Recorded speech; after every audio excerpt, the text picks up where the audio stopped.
स्पष्ट संदेश दिया आज की बैठक में। वीरेंद्र जी, आप सुन पा रहे हैं मुझे? जी, प्रधानमंत्री ने क्या स्पष्ट संदेश दिए आज की बैठक में?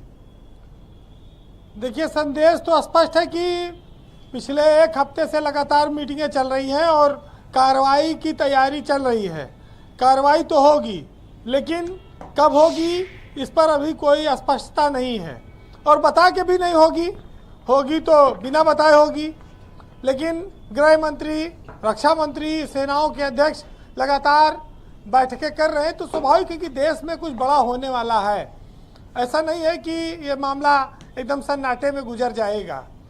लेकिन इतना ज़रूर है कि देश का जनमानस क्या चाहता है, इस पर देखना होगा। 27 मौतों के बाद लोगों को ये उम्मीद है कि सर्जिकल स्ट्राइक से भी बड़ी कोई कार्रवाई होगी, क्योंकि लोग जानते हैं कि जब आप कसम खाकर आए थे इलेक्शन में कि एक के बदले 10 सर लेकर आएंगे, तो इस बार उससे बड़ा मामला हुआ है, तो निश्चित ही कार्रवाई भी बड़ी होगी। भारत 3 बार पाकिस्तान को हरा चुका है। एक बार उसके 2 टुकड़े करके बांग्लादेश भी बनवा चुका है। इसमें कोई शक नहीं कि हमारी ताकत बड़ी है, अर्थव्यवस्था बड़ी है और जिम्मेदारी भी बड़ी है। भारत दुनिया का बड़ा मुल्क है, आबादी के हिसाब से भी और अर्थव्यवस्था के हिसाब से भी। ऐसे में पाकिस्तान को पास ज़्यादा खोने के लिए नहीं है, क्योंकि जो लोग दिन भर हाथ में कटोरा लेकर घूम रहे हैं, कभी चाइना मदद कर दे, कभी अमेरिका मदद कर दे, कभी सऊदीया से मदद ले लें, वो युद्ध लड़ने की स्थिति में नहीं है। वो अपने नागरिकों की जान को जोखिम में डाल रहे हैं आतंक को पनाह देकर।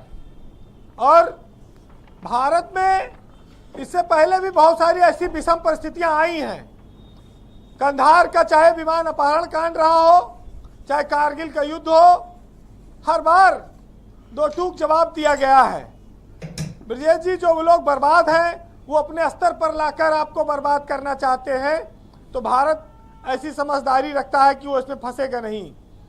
वो धार्मिक कट्टरता से पहले से तबाह है। पाक में जब अपने बच्चों पर ही गोलियां चलाई जाती हैं, स्कूलों में घुसकर चलाई जाती है, तो उनसे आप इंसानियत की उम्मीद नहीं कर सकते। हमने वो दौर भी देखा है जब वहाँ पर मातम पसरा था। धर्म के नाम पर उन्माद करने वाले लोग पापी हैं और रहेंगे। कश्मीर भारत का एक सुरक्षित हिस्सा है। थोड़ी देर के लिए पर्यटन पर असर पड़ा है, लेकिन कश्मीरियों ने जो भारत के साथ एकजुटता दिखाई है, लोगों को प्रेम दिया है, हिंदू मुस्लिम धर्म के जो फासले को मिटाया है, वो बहुत बड़ी ताकत बनकर उभरा है इस देश के लिए। कभी ऐसा नहीं हुआ था, लेकिन कश्मीर के लोग आज दिल खोलकर पाकिस्तान के खिलाफ बोल रहे हैं। तो सर्जिकल स्ट्राइक होगी कि एयर स्ट्राइक होगी कि युद्ध होगा, ये अभी कुछ कहा नहीं जा सकता।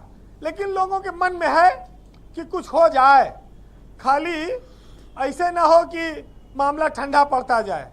क्योंकि हमारे यहाँ मनुष्य की एक स्वाभाविक प्रतिक्रिया है कि अगर उसके साथ कोई घटना होती है तो उसका तुरंत बदला चाहता है।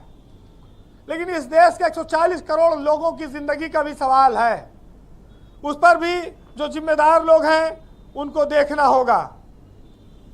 ब्रजेश जी, बहुत ज़्यादा लंबी बात नहीं कहूँगा, लेकिन इतना ज़रूर है कि हर बार आतंकवाद में जब पाकिस्तान का नाम आता है तो ये मन होता है कि अब इसका कुछ काम कर दीजिए ठीक से। ये वैसे मोदी की सरकार आने के बाद से पुलवामा की जो घटना हुई, उसके बाद से मामला काफ़ी ठीक चल रहा था, लेकिन अब इधर इन्होंने फिर सर उठाया है। तो आज भारत माता क्या सोच रही हैं, इस पर सुनिएगा कि राजमहल के सारे दर्पण मैले मैले लगते हैं और इसके खूनी पंजे दरबारों तक फैले लगते हैं। इन सब षड्यंत्रों से पर्दा उठना बहुत जरूरी है। पहले घर की गद्दारों का मिटना बहुत जरूरी है। पकड़ गर्दन उनको खींचो बाहर खुले उजाले में, और चाहे कातिल 7 समंदर पार छुपा हो ताले में।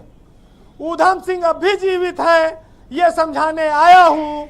घायल भारत माता की तस्वीर दिखाने आया हूँ। बहुत शुक्रिया वीरेन जी, आपने बड़ी सारगर्भित तरीके से अपनी ओपिनियन, ऑब्जर्वेशंस और ग्राउंड रिपोर्ट्स हमारे समक्ष प्रस्तुत की।